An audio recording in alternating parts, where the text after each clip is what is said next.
Baik, bismillahirrahmanirrahim. Assalamualaikum warahmatullahi wabarakatuh. Perkenalkan, saya Atina Hanina Mirfaqo Agris dengan NIM 30102100031. Sebelumnya, terima kasih banyak Dr. Soleh sudah menyempatkan hadir pada siang hari ini untuk kegiatan journal reading yang berjudul Mortality and Risk Factor in Hospitalized Adult Patient with Tetanus, a Systematic Review and Meta-Analysis. Untuk identitas jurnalnya, di sini penerbitnya diterbitkan oleh BMJ Open, judulnya Mortality and Risk Factor in Hospitalized Adult Patient with Tetanus, a Systematic Review and Meta-Analysis. Untuk penulis jurnalnya, ini ada Jalin Chen dan kawan-kawan. Lalu untuk tahun terbitnya, ini jurnalnya diterima pada Maret bulan 7 2025 dan dipublish dan di-accept pada Juli 9 2025. Untuk background and objective, jadi dari backgroundnya, tetanus ini dia merupakan penyakit dengan mortalitas yang sangat tinggi, namun belum ada data pasti terkait dengan mortalitas dan faktor resiko untuk pasien yang sudah dirawat di dalam rumah sakit dengan tetanus. Sehingga pada jurnal ini nantinya akan melakukan systematic review dan meta-analisis untuk mengeksplor dari mortalitas dan faktor resiko yang termasuk dalam pasien dengan tetanus. Untuk result and conclusion, dari resultnya sendiri, dari 22 studi yang dilakukan, itu dibandingkan sebanyak 1.618 pasien yang dirawat di dalam rumah sakit dengan tetanus, dengan mortalitas sekitar 32%. Lalu dinilai juga dari 6 faktor resiko. Yang pertama, ada umur lebih dari 40 tahun, lalu lama masa inkubasi kurang dari 7 hari, onsetnya kurang dari 2 hari, sama Ablett classification lebih dari 3, sama adanya autonomic dysfunction atau gangguan pada saraf otonom, serta kebutuhan untuk mechanical ventilation. Lalu untuk conclusionnya dari studi ini, dia nantinya akan menilai dari clinical practice-nya dan public health policy untuk melihat high mortality dan faktor resiko yang 6 tadi. Untuk latar belakangnya, jadi tetanus atau Clostridium tetani nantinya yang akan masuk ke dalam tubuh akan menyebabkan spasma otot dan disfungsi dari ANS atau sistem saraf otonom, sehingga nantinya akan dinilai dari mortalitas, faktor resiko, dan penyebab kematian. Untuk tujuan dari jurnal ini untuk menilai dari mortalitas dan faktor resiko pada pasien dewasa dengan tetanus yang dirawat di rumah sakit. Untuk di bagian introduction-nya, tetanus adalah penyakit akibat toksin Clostridium tetani yang ditandai dengan spasma otot dan disfungsi saraf otonom. Walaupun kasusnya sudah menurun karena ada vaksinasi, namun angka kematiannya masih sangat tinggi, sekitar 5,9 sampai 50%. Hal itu dipengaruhi oleh faktor usia, masa inkubasi, onset gejala, tingkat keparahan yang diukur menggunakan skor Ablett, dan adanya disfungsi saraf otonom. Untuk kematian tersering disebabkan akibat adanya komplikasi seperti henti jantung dan juga komplikasi penyakit lain seperti sepsis, tromboemboli, dan perdarahan gastrointestinal. Karena faktor risiko dan mortalitas yang dilaporkan masih bervariasi, sehingga penelitian ini dilakukan untuk mengidentifikasi mortalitas serta faktor risiko pada pasien dewasa dengan tetanus di rumah sakit. Ini untuk kriteria Ablett itu ada 4 grade. Yang pertama mild. Kalau yang mild itu dia ada trismus, tapi trismusnya masih sangat sedikit, lalu ada general spasticity, lalu tidak ada gangguan di respiratory, tidak ada spasm, dan tidak ada disfagia. Lalu untuk yang tingkat 2 atau moderate, itu trismusnya moderate, ada rigidity, ada spasme yang pendek, lalu ada disfagia namun kecil, lalu ada gangguan pernafasan, sama respiratorinya lebih dari 30, sama ada disfagia yang mild. Lalu yang ketiga itu yang severe, itu ada trismus, dan trismusnya makin parah, lalu ada spasticity, lalu ada spasm prolong, lalu ada respiratory rate-nya lebih dari 40, ada disfagi, ada apnoic spell, sama pulse-nya lebih dari 120. Untuk yang grade 4 itu yang very severe, di mana dia itu mencakup dari grade 3 dan ditambah dengan autonomic disturbance, sama ada gangguan dari sistem kardiovaskular. Lalu untuk manifestasi klinisnya, untuk symptoms dari tetanus sendiri itu yang pertama ada fever, lalu high blood pressure atau tekanan darahnya tinggi, ada muscle spasm, ada lockjaw. Lockjaw itu dia kaku di otot bagian masetir, lalu sweating atau berkeringat, sama ada difficultly swallowing atau gangguan menelan. Ini kurang lebih sama. Untuk bentuk tetanus itu ada yang membagi menjadi 3, ada yang membagi jadi 4. Yaitu yang pertama ada yang umum, lokal, sefalik, dan ada juga biasanya menambahkan tetanus pada neonatus. Lalu ini untuk patofisiologinya, yang pertama, jadi akibat ada Clostridium tetani masuk ke dalam tubuh dan masuk ke dalam jaringan, nantinya Clostridium tetani dia akan membuat tetanus toksin atau TT. Lalu TT ini nanti dia akan, tetanus toksin ini nanti dia akan menuju ke spinal cord atau ke medula spinalis dan ke batang otak, sehingga nantinya dia akan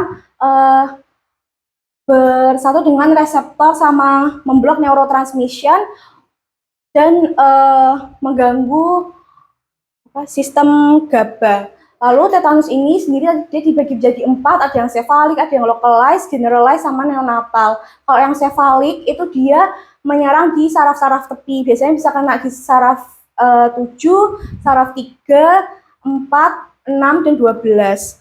Lalu untuk yang localized tetanus itu dia menyerang hanya di beberapa otot saja, tidak di semuanya, sehingga nanti gejala klinis yang muncul akan ada rigiditas di beberapa otot yang terkena infeksi dari Clostridium tetanus tadi. Lalu untuk generalized tetanus atau tetanus bentuk umum itu dia paling sering terjadi, lalu dia nanti akan menurunkan dari kontrol katekolamin release, sehingga menyebabkan hypersympathetic state. Jadinya nanti akan muncul gejala seperti diaforesis, takikardi, sama hipertensi.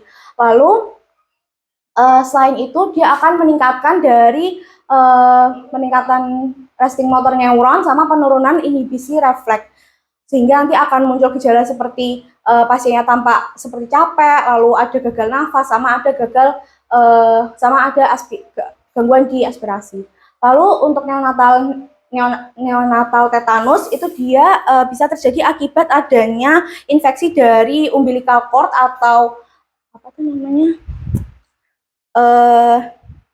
tali pusar yang tidak bersih pada saat melahirkan. Lalu untuk methods dan outcome di jurnal ini, methodesnya dengan systematic review dan meta-analisis sesuai dengan PRISMA guideline. Database-nya diambil dari PubMed, Embassy, Foreign Library, sama Web of Science dari tanggal 1 Januari tahun 2000 sampai 5 Februari 2024. Lalu untuk kriterianya, sini ada kriteria inklusi dan eksklusi. Untuk kriteria inklusinya, usia pasien lebih dari 18 tahun, lalu pasien didiagnosis klinis atau rekam medis tetanus yang dirawat di rumah sakit, lalu studinya melaporkan mortalitas atau faktor resiko sehingga bisa univariat atau multivariat, lalu untuk desain penelitiannya bisa cross-sectional atau cohort. Untuk kriteria eksklusinya, dia tidak bisa mengekstrak data epidemiologi, bisa langsung atau via penulis, lalu artikelnya berupa abstrak, konferensi, review, meta-analisis, atau surat editorial, lalu studinya tidak menyediakan data yang cukup sama tidak tersedia dari full text-nya. Ini untuk data identification, yang pertama dari jurnal-jurnal tadi didapatkan dari PubMed itu 1124, kalau dari Embassy 2270, dari Cochrane 231, sama dari Web of Science 552. Lalu nanti disaring sampai hasilnya itu yang mencukupi dari kriteria inklusi tadi, itu hasilnya yang terakhir hanya 22 jurnal yang diidentifikasi, yang nantinya akan menilai dari mortalitas keseluruhan pasien dewasa dengan tetanus yang dirawat di rumah sakit.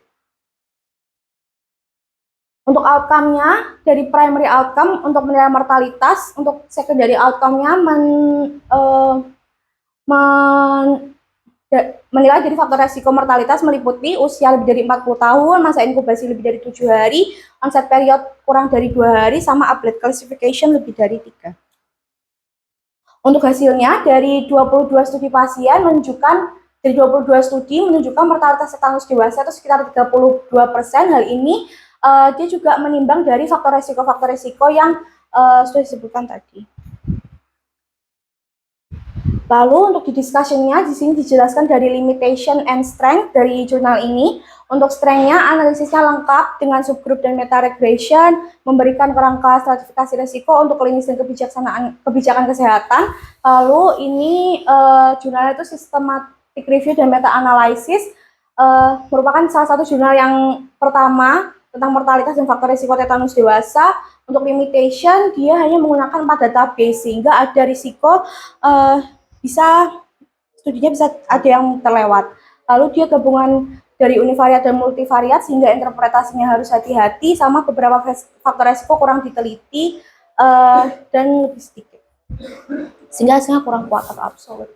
Untuk conclusion-nya, mortalitas pasien dewasa dengan tetanus yang dirawat di rumah sakit masih tinggi, dengan 4 resiko utama yang berhubungan dengan peningkatan kematian adalah usia 40 tahun, masa inkubasinya kurang dari 7 hari, onsetnya kurang dari 7 hari, klasifikasi upgrade-nya lebih dari 3, sama ada disfungsi saraf otonom, serta kebutuhan ventilasi mekanik. Pertemuan ini memberikan dasar yang penting untuk stratifikasi risiko dini dan intervensi terarah, sehingga akan menekan dari urgensi peningkatan vaksinasi dan edukasi perawatan luka pada orang dewasa. Lalu penulis jurnal ini dia juga menekankan kalau perlu ada penelitian lebih lanjut dan mungkin skalanya lebih besar untuk membuktikan dari validasi bukti yang ada. Untuk critical appraisal, ini yang pertama, apakah datanya sudah jelas? Ya, sesuai datanya isinya akan menilai dari mortalitas dan faktor risiko pasien, lalu desain studinya, lalu yang kedua itu apakah sudah appropriate studi desainnya, dan jawabannya sudah, studi desainnya cohort dan cross sectional. Lalu apakah studinya sudah di-including, sudah dimasukkan semua dalam systematic review-nya? Jawabannya kurang lebih sudah, dari PubMed, Embassy, Cochrane, sama Web of Science. Lalu screening primary research study from the research itu tidak disebutkan secara eksplisit, namun dia ada hand searching jurnal, tapi tidak ada penilaian pemeriksaan referensi. Lalu selecting primary research study to include the systematic review sudah menggunakan sistem cohort dan NOS sama AHRQ untuk cross-sectional. Lalu apakah sudah di-summarize dari outputs-nya? Sudah, pencarian literatur ini sudah cukup komprehensif dengan 4 database besar tadi, lalu dirangkum jelas lewat Prisma, tapi juga masih ada yang dibatasi hanya berbahasa Inggris, dan tidak ada hand searching yang eksplisit.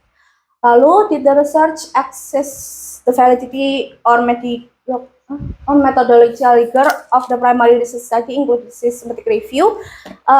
Ya, di sini sudah dinilai dari validitas atau metodologi studi primer yang diikutkan, yaitu cohort sama cross sectional.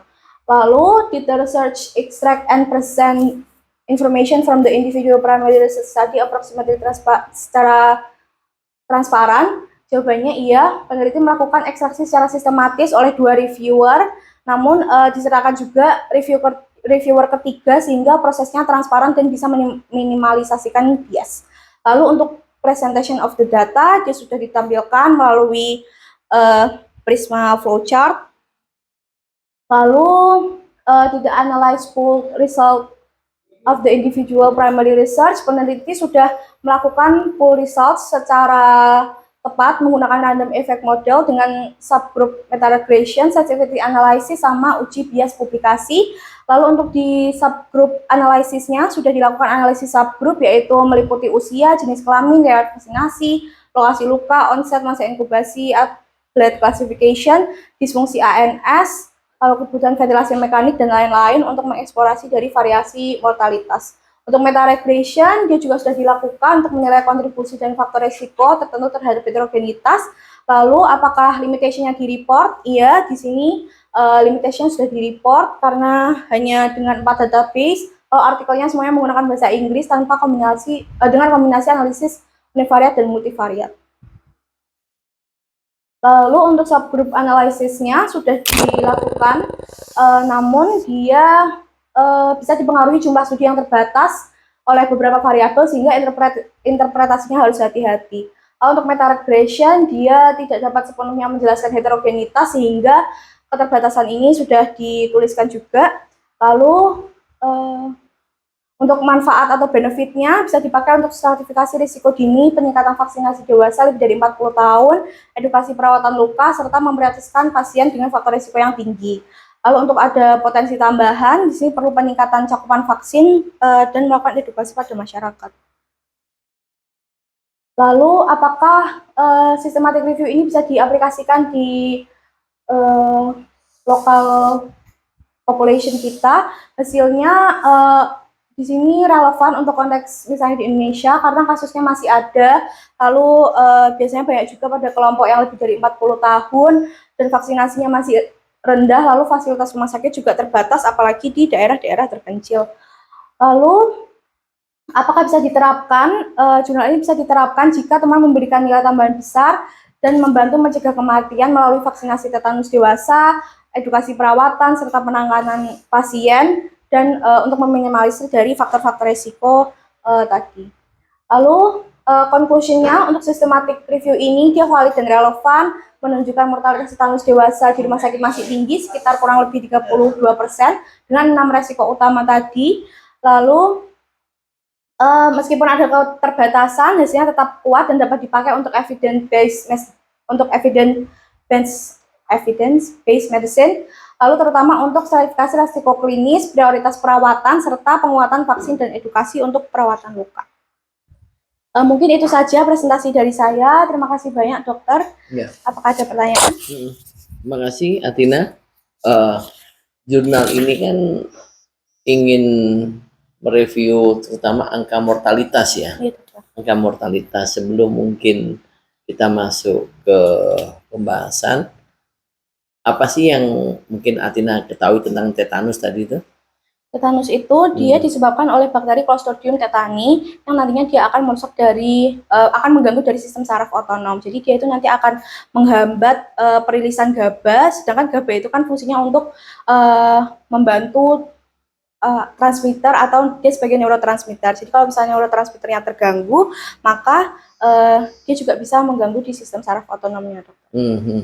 Secara garis besar neurotransmitter sendiri itu ada berapa sih? Secara garis besar aja. Secara garis besar. Ada yang apa istilahnya? Pernah dengar excitatory inhibisi? Iya, pernah dengar? Iya, pernah. Kalau GABA itu masuk di mana?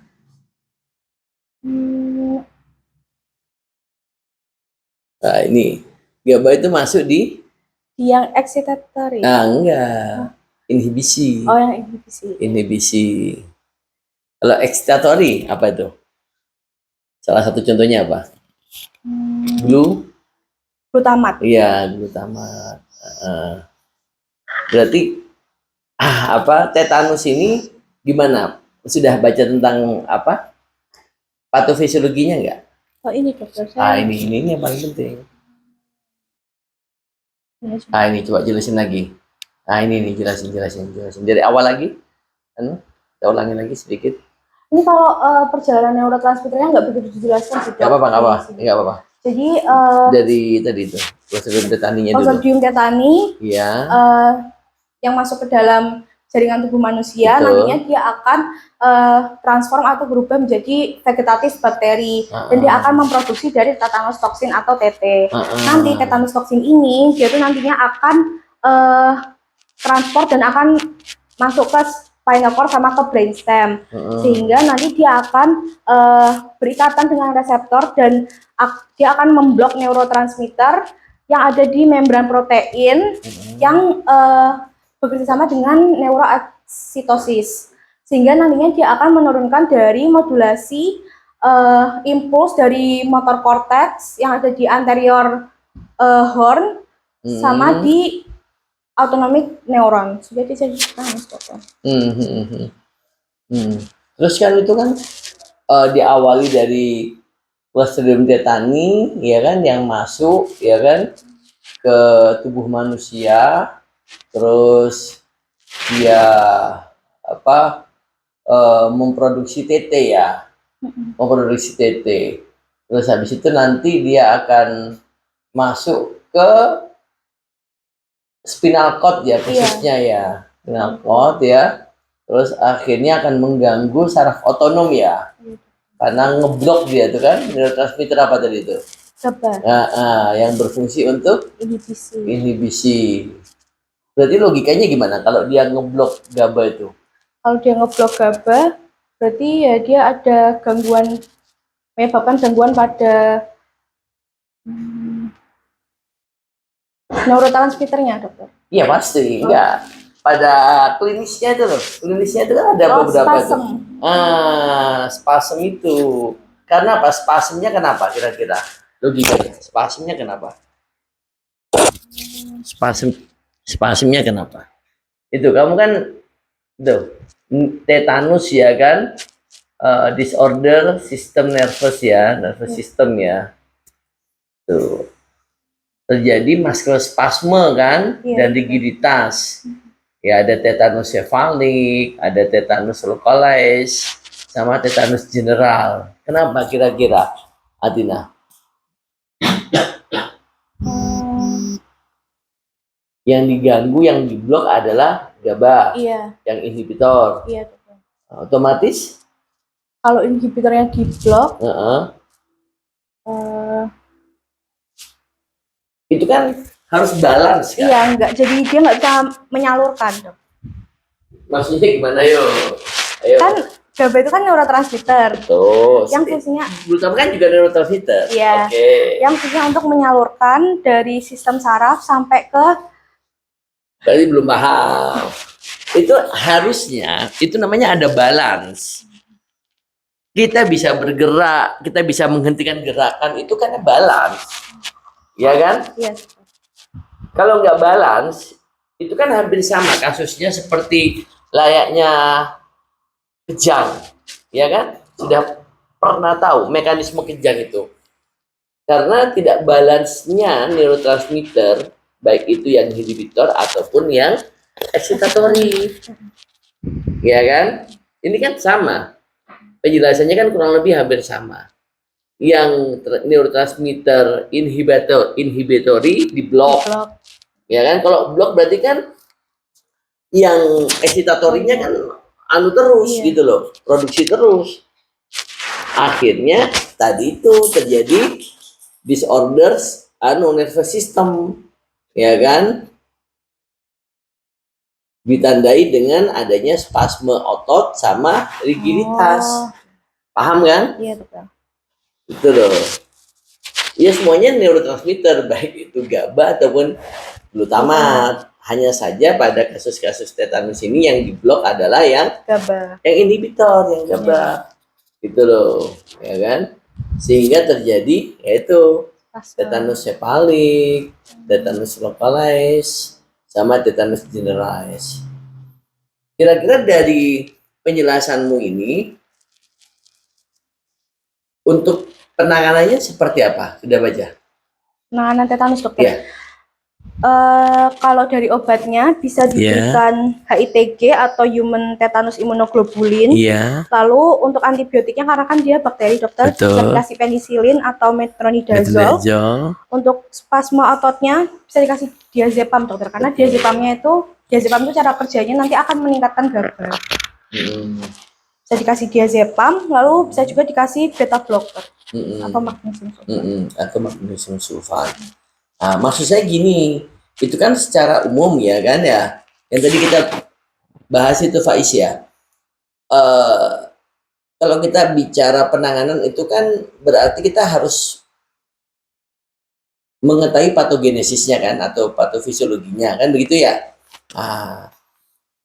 Patofisiologi dari tetanus sendiri itu kan diawali dari masuknya Clostridium tetanus. Berarti kan ada step-stepnya sesuai dengan yang ablet tadi ya. Coba kamu buka abletmu tuh.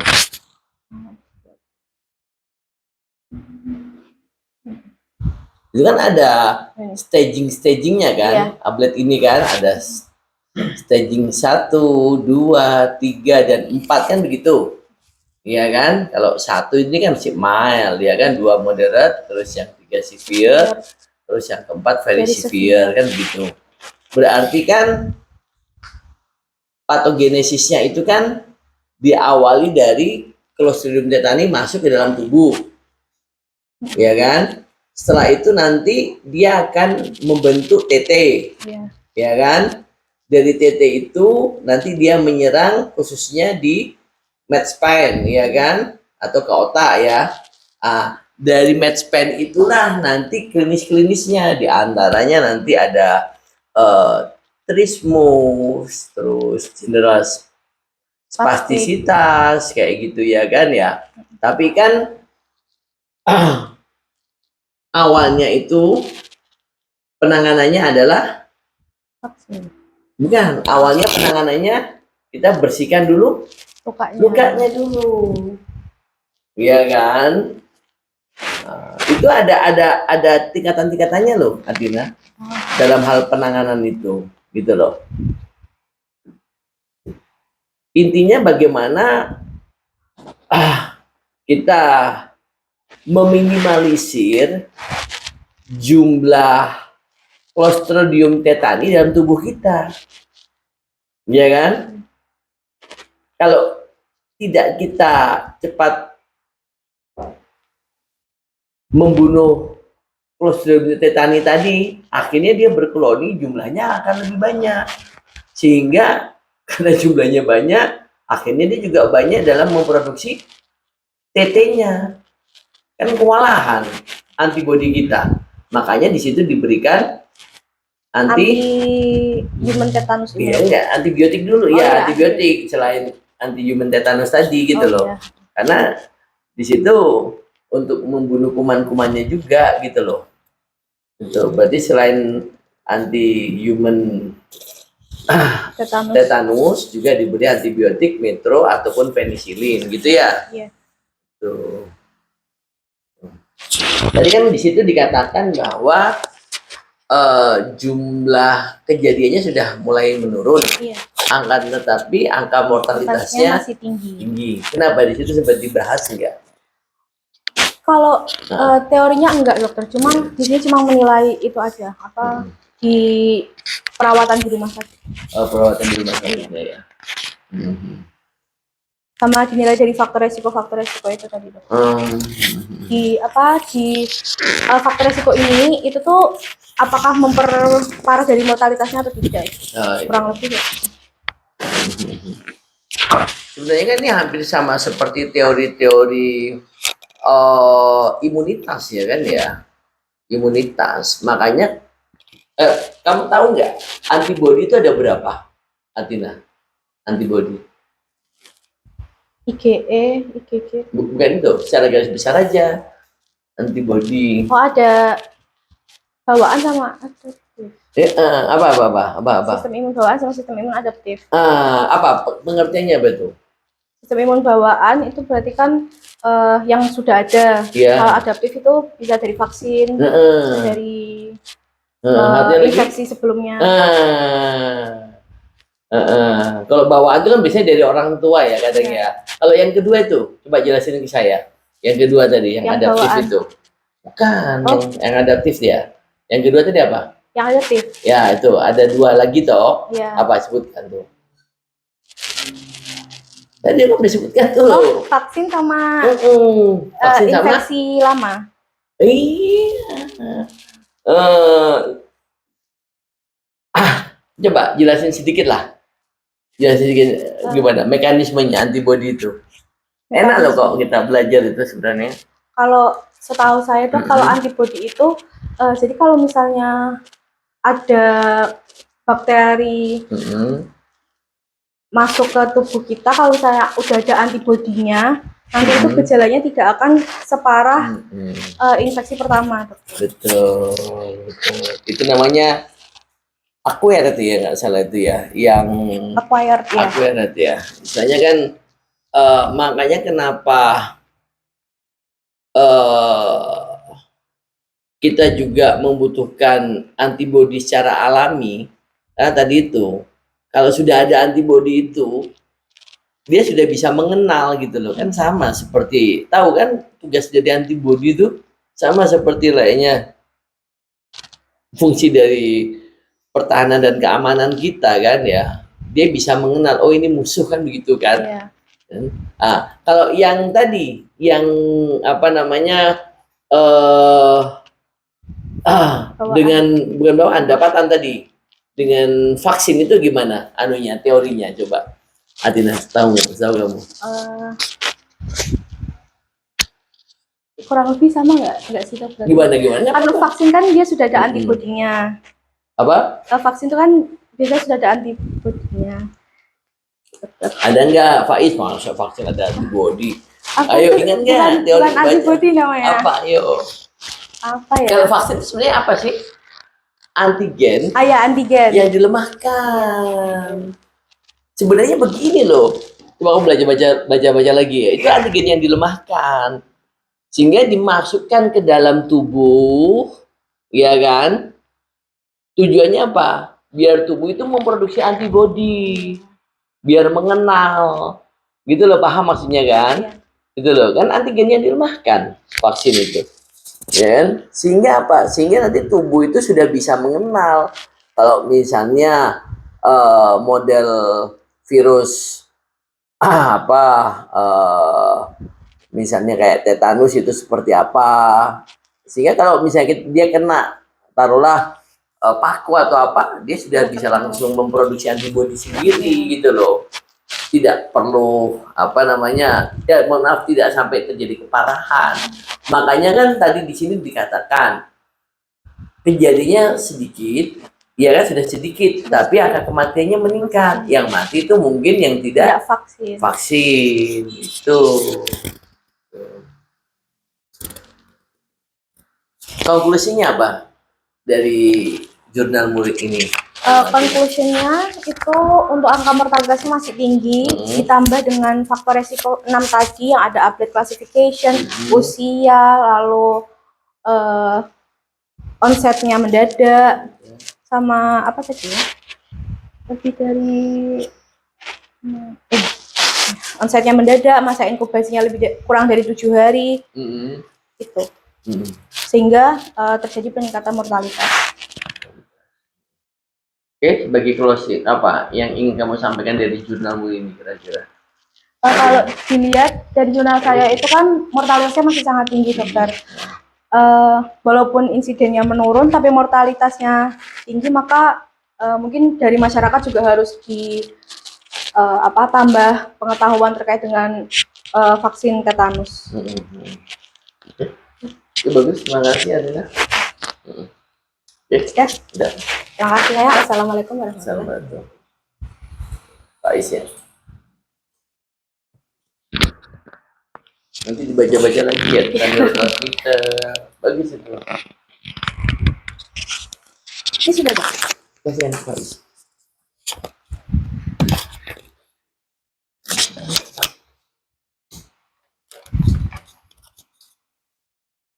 Kalau yang pasiennya dokter saya yang tetanus itu grade berapa, dokter? Itu kayaknya 3 ya. Berarti dari sampai yang lumayan ya. Enggak, lumayan ini. Apa? Spasmenya itu. Spasmenya sudah dibeli biasa paham, sudah dia masih agak lumayan itu. Baik, assalamualaikum warahmatullahi wabarakatuh. Terima kasih dokter atas waktu yang telah diberikan saya untuk mempresentasikan jurnal reading saya yang berjudul Efficiency and Safety of Tranexamic Acid in Aneurysmal Paranoid Hemorrhagic, a Systematic Review and Meta-Analysis of Randomized Control Trials. Untuk judul jurnalnya tadi Efficiency and Safety of Tranexamic Acid in Aneurysmal Paranoid Hemorrhagic, a Systematic Review and Meta-Analysis of Randomized Control Trials. Untuk penerbitnya Frontiers in Surgery, kemudian penulisnya itu ada Mincy, Xiaoyang, Zuhan Ken, Lin Feixiao, and Wen Yu Zhou. Untuk tahun terbitnya dipublish pada tanggal 10 Januari tahun 2022. Untuk isi abstraknya, jadi perdarahan subarachnoid aneurismal itu masih menyumbang morbiditas dan mortalitas yang sangat tinggi. Jadi tujuan dari penelitian ini untuk menilai secara sistematis efek klinis dari segi mortalitasnya, outcome fungsional, dan reducing, dan keamanannya itu dari iskemia cerebral, ventricle, kemudian trombosis vena dalam. Untuk pada TXA ini pada pasien subarachnoid menggunakan data RCT, di mana menggunakan studi meta-analisis dan systematic review, menggunakan data dari PubMed, Embase, Cochrane Library, dan Trial Register hingga pada tahun 2020. Untuk RCT ini membandingkan TXA dengan placebo atau perawatan standar pada ASAH. Untuk pendekatannya menggunakan grade, kemudian dari 1301 itu hasil akhirnya itu 13 artikel dari total 2.888 pasien, yaitu ada pasien TSA itu ada 1.451 dan pasien kontrolnya itu 1.437 yang memenuhi syarat. Kemudian pada fase akut ASH, pemberian TXA ini secara singkat dapat mengurangi mortalitas dan rebreathing tanpa meningkatkan komplikasi. Untuk isi pendahuluannya, jadi perdarahan subarachnoid aneurismal atau ASH ini diberikan tranexamid acid TX atau TXA, di mana agen antifibrinolytik ini berpotensi menurunkan resiko rebreathing bila diberikan dalam periode akut. Untuk periode rebreathing dalam waktu 24-48 jam pertama itu merupakan penyebab utama dari peningkatan mortalitas. Kemudian rasional penggunaan TXA itu TXA ini menghambat aktivasi plaminogen menjadi plasmin sehingga menstabilkan bekuan dan berpotensi mengurangi rebreathing. Pada trauma otak, penggunaan TXA ini terbukti mengurangi mortalitas bila diberikan dalam 3 jam pertama. Kemudian terdapat kontroversi, beberapa RCT lama ini melaporkan manfaat namun khawatir akan iskemia cerebral akibat hiperkoagulabilitasnya. Kemudian TXA ini mungkin memiliki manfaat yang signifikan terhadap mortalitas pada pasien perdarahan intrakranial non-traumatik. Untuk metodenya menggunakan systematic review dan meta-analisis dengan pedoman Prisma. Untuk datanya tadi dari PubMed, Embase, Web of Science, dan Cochrane Library. Untuk kata kuncinya meliputi dari tranexamic acid, paranoid hemorrhagic, dan randomized control trial. Dari dua peneliti ini secara independen mengekstrak dari jumlah, subjek, usia, skor klinis, ada WFNS atau Fraser, durasi dan dosis dari TXA, follow up dan outcome-nya. Untuk aplikasi yang digunakan yaitu Manager version 5.4 dan menggunakan Cochrane List of Bias Tool. Dengan metode yang digunakan itu grade untuk menilai dari kepercayaan pada hasilnya. Kemudian ini untuk hasil dari Prismanya, dari total 1.301 artikel, dari PubMed ada 347, Embase 508, dan Cochrane Library ada 77, dan Web of Science 369, itu hanya didapatkan 776 untuk hasil seleksinya. Kemudian dari 776 ini diseleksi lagi menjadi 148. Dari 148 ini dikeluarkan 135 artikel karena tidak memenuhi syarat dengan alasan penelitian itu tidak ada kontrol kelompok kontrolnya, kemudian tidak relevan untuk outcome-nya dan merupakan artikel dari duplikat. Kemudian dari 148 ini dengan hasil akhirnya didapatkan 13. Nah, kemudian untuk dari hasil karakteristik of study-nya, untuk penilaian dari kriteria awalnya itu dari beberapa penelitian beda-beda yang menggunakan dari WFNS, Fisher, Hess, GCS, Cottrell, dan Hess. Dan juga untuk lama pemberiannya itu juga beda-beda, ada yang dari minggu hingga tahun. Kemudian untuk dari total peserta dari pasien TT dan PT-nya itu untuk keduanya hampir seimbang. Kemudian untuk secara pemberiannya itu ada yang secara IV, kemudian secara oral. Kemudian untuk dari hasil outcome of causa mortality-nya itu didapatkan interval hasil kepercayaannya itu karena melintasi angka 1 menunjukkan bahwa tidak ada perbedaan signifikan secara statistik. Kemudian untuk hasil dari outcome of poor functional outcome-nya juga sama. Untuk hasilnya karena melewati angka 1 ini menunjukkan bahwa tidak ada perbedaan signifikan secara statistik. Kemudian untuk hasil dari for the outcome of repeating-nya, nilai P-nya itu 0,001, di mana artinya itu sangat rendah untuk mengindikasikan bahwa efek total yang diamati atau penurunan risiko perjalanan ulang dengan asam pengamat itu adalah signifikan secara statistik. Berdasarkan dari tabel forest plot ini dapat disimpulkan bahwa asam tranexamat secara signifikan dan efektif mengurangi risiko perdarahan ulang pada pasien. Kemudian dari penilaian grade summary of quality of evidence for primary outcomes, itu kualitas bukti mayoritas luaran memiliki kualitas bukti yang rendah atau sangat rendah. Ini dapat dilihat dari sini untuk kualitas buktinya itu masih rendah atau sangat rendah, menunjukkan bahwa ada kekhawatiran substansial tentang risiko bias, inkonsistensi atau impression dalam studi-studi yang ada.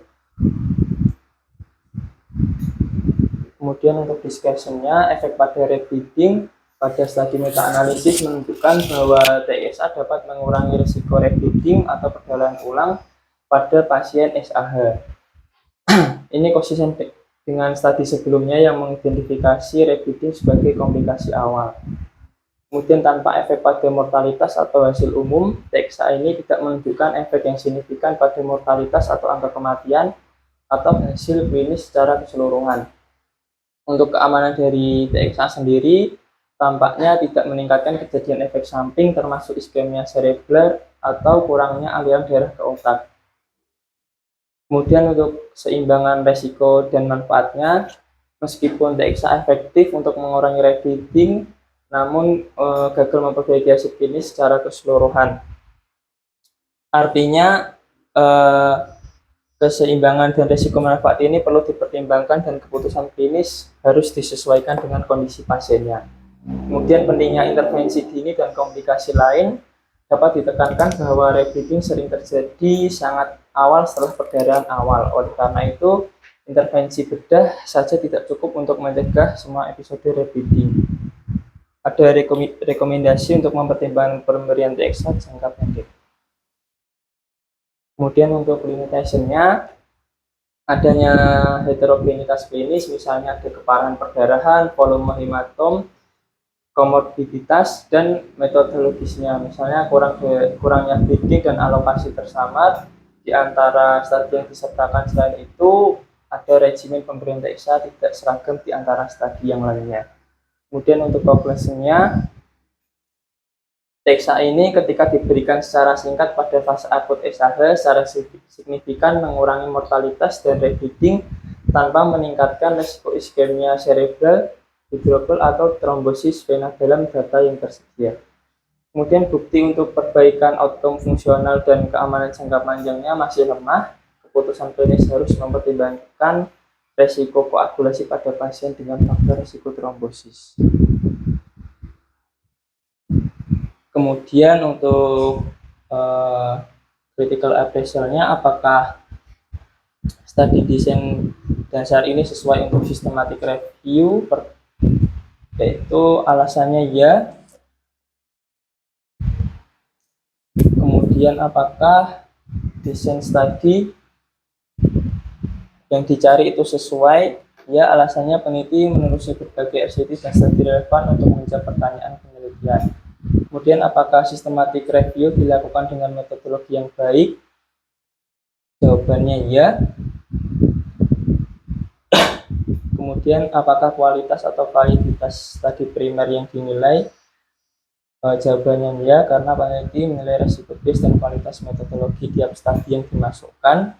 Kemudian apakah data diekstraksi dan disajikan transparan? Jawabannya ya. Kemudian apakah hasil systematic review dapat dipercaya?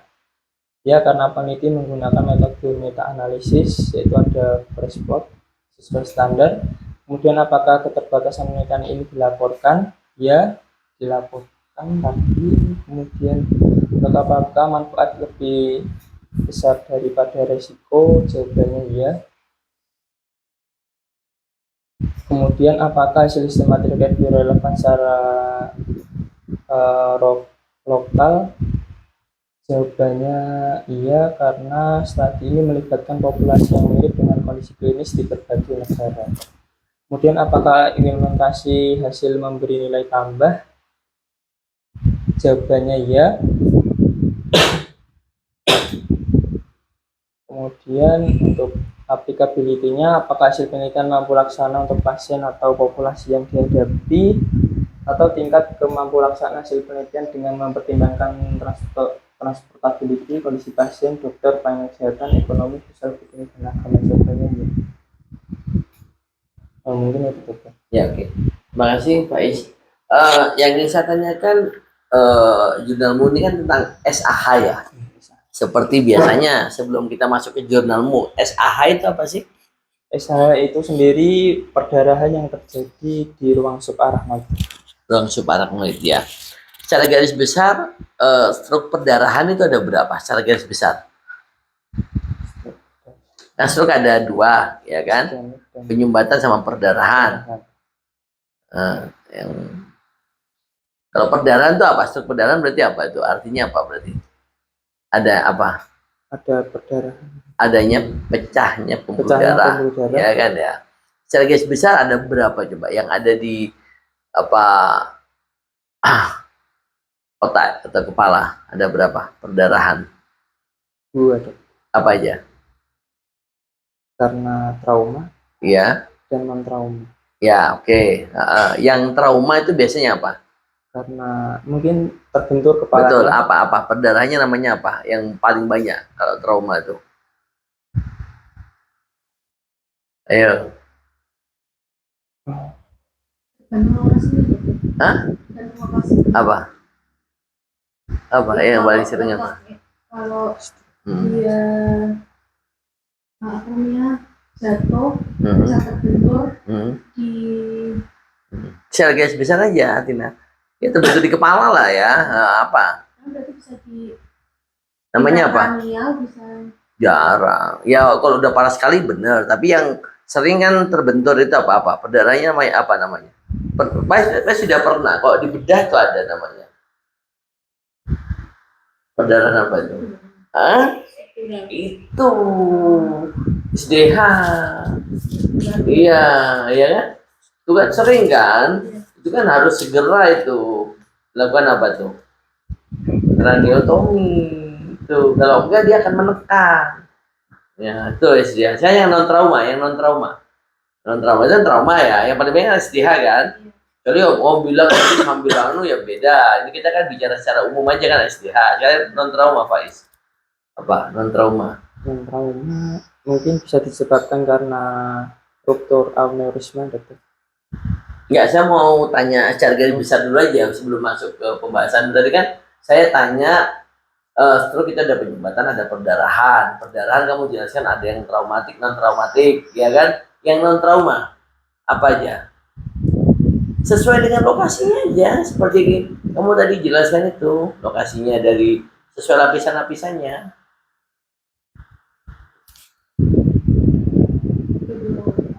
Hah? Apa? Apa? Ya itu bisa juga, tapi langsung aja. Yang paling sering aja berarti apa Faiz? Berarti kan yang paling sering ini SAH kan? Subarachnoid. Habis itu masuk ke dalam lagi. Yang di parenkinnya. ICH itu. ICH kan yang di parenkinnya kan ICH. Berarti yang ketiga yang sering juga selain ICH.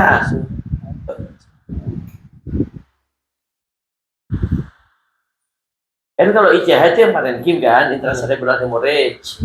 Ya kan, kalau yang di lagi satunya lagi, ayo di mana ayo?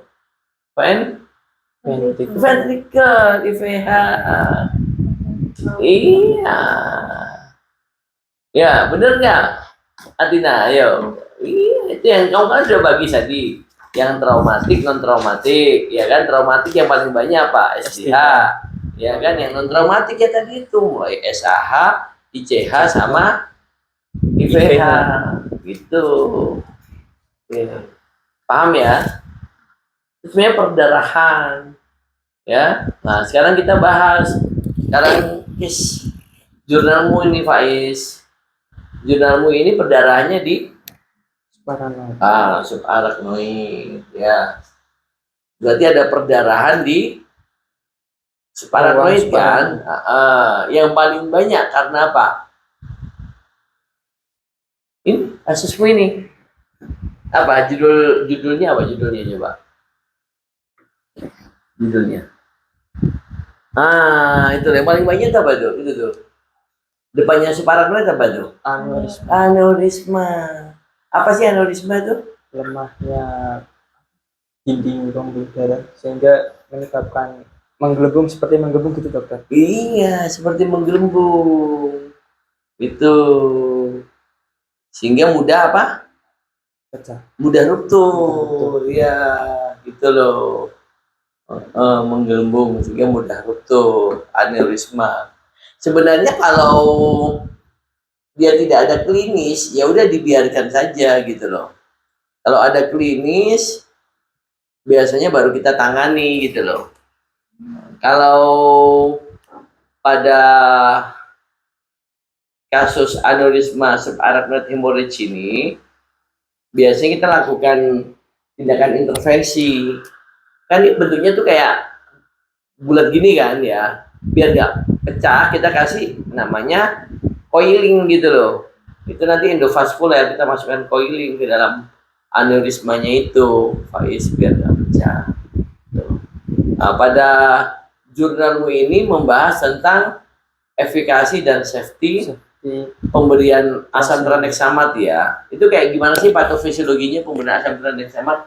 Pada sebenarnya tidak hanya case pada subarachnoid aja kan, hampir semua case-case pada kasus-kasus perdarahan juga ada tempat untuk pemberian asam tranexamat kan. Kayak gimana sih patofisiologinya coba, Faiz? Ada nggak di situ? Belum ada, dokter. Oh, belum ada ya. Gimana coba kamu anu sendiri? Apa fungsi dari asam tranexamat sendiri? Ada nggak di jurnal ini? Ada ya? Baca di yang patofisiologi tadi ada sedikit, tapi memang belum secara detail sih. Ini saja, dokter. Iya, ini. Nanti kamu masih ingat nggak yang apa 1, 2, 3 itu loh? Sampai dengan yang 12 nggak salah, apa sih namanya, sampai lupa itu loh, yang termasuk antifibrinolytik, antiplasmin kayak gitu-gitu loh. Nanti kamu coba tugasmu, Faiz, kamu cari ya. Itu nanti ya, asam tranexamat ini kan sebagai agen antifibrinolytik kan. Nah, nanti itu ada beberapa apa sih namanya tuh, coba kamu buka-buka lagi nanti, itu ada nanti itu. Dia tujuannya untuk menurunkan risiko rebleeding kan begitu. Tapi yang dikhawatirkan dengan pemberian asam tranexamat adalah terjadinya penyumbatan, ya kan, iskemik itu, ya kan. Di satu sisi asam tranexamat ini ingin menghentikan perdarahan, ya kan. Di sisi lain, namanya aja ini kan pemberiannya secara sistemik ya, bukan lokalis sesuai dengan lokasi perdarahannya, sehingga dikhawatirkan nanti mungkin perdarahannya berhenti tapi akan berdampak terjadinya penyumbatan tuh. Makanya tetap harus diantisipasi ya. Ada dua kemungkinan, stroke perdarahan, bisa terjadi penyumbatan, ya. Biasanya paling sering itu stroke emboli ya, karena pemberian antikoagulan ya atau trombolisis ya, itu malah bisa bertransformasi terjadi perdarahan. Makanya penanganan stroke itu benar-benar harus ekstra hati-hati, karena tadi itu dikhawatirkan yang stroke perdarahan bisa jadi penyumbatan, yang penyumbatan bisa jadi perdarahan. Tapi yang paling sering sih penyumbatan terjadi perdarahan yang paling sering. Itu ada tuh penggunaan asam tranexama terbukti ya mengurangi mortalitas bila diberikan dalam 3 jam pertama, ya kan? Karena kan angka mortalitas meningkat itu karena apa? Tentunya itu. Terus selain itu, kalau pada kasus-kasus perdarahan, ya, apa sih yang akan meningkatkan terjadinya mortalitas itu? Karena jumlah perdarahannya semakin masif, ya kan? Tahu hukum Monroe-Kelly? Pernah baca? Hukum Monroe-Kelly itu sering itu pada kasus-kasus stroke perdarahan. Hukum Monroe-Kelly itu hukum ketetapan isi daripada otak kita gitu loh, ya. Apa aja isi otak kita? Ayo, Faiz, isi otak kita apa aja? Tina. Cairan, oke. Terus apa lagi? Iya, otak parenkim. Iya, benar, otak parenkim ya. Yang ketiga, tiga. Udah benar tadi, cairan di ventricle. Habis itu parenkim. Yang ketiga, iya kan, kamu ragu-ragu. Udah jelas darah. Hukum Monroe nanti aku baca-baca lagi ya. Itu antara satu dengan yang lainnya harus seimbang, harus stabil. Jikalau ada salah satu dari bagian tadi itu jumlahnya melebihi, maka akan terjadi apa? Akan terjadi apa? Kalau misalnya taruhlah kayak kasusnya Faiz ini, stroke perdarahan, ya kan? Iya, peningkatan TIK. Akibatnya apa? Terjadi apa tuh? Ayo, peningkatan TIK. Terjadi pendesakan ruang kan? Akhirnya apa sih namanya tuh? Dia itu akan menekan gitu loh banyak organ, yang akibatnya nanti kalau dia sampai menekan batang otak, ya kan, nanti dampaknya fatal gitu loh. Apa sih namanya sampai lupa saya tuh, peningkatan TK. Terus coba kamu buka-buka hukum Monroe-Kelly tuh, nanti dia bisa akhirnya nanti dia menekan pada batang otak itu gitu loh. Itu yang nanti akibatnya fatal gitu loh. Peningkatan itu perdarahan nggak ada tulisan TIK ya. Apa sih nama saya kok lupa tuh, saya penasaran tuh. Apa namanya, tidak coba mencari istilahnya itu kalau peningkatan TIK. Sudah kamu buka di TIK.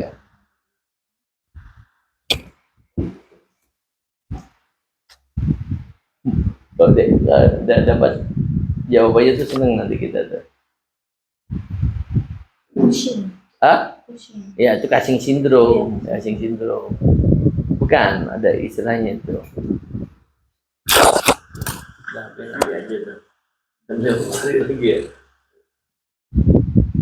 Nanti kamu cari ya siapa namanya, Faiz ya, untuk apa ya, kontribusi yang 12 tadi nggak? Ya, mulai 1, 2, 3 sampai dengan 12 itu. Itu penting itu, nanti kerjanya asam tranexamat di mana itu? Herniasi. Dan mau ngomong herniasi kok bisa, minta ampun. Kita sih juga ada herniasi. Iya, herniasi itu ada beberapa macam herniasi. Nanti kamu cari lagi dari Faiz. Herniasi ada beberapa itu. Kamu cari ya nanti herniasi itu. akan mengurangi mortalitas. Oke, Faiz, apa kesimpulan dari jurnalmu ini, Faiz? Kesimpulannya dari teksa ini tadi terbukti mengurangi mortalitas bila diberikan dalam 3 jam pertama, kemudian memiliki manfaat yang signifikan terhadap mortalitas pada pasien perdarahan intrakranial.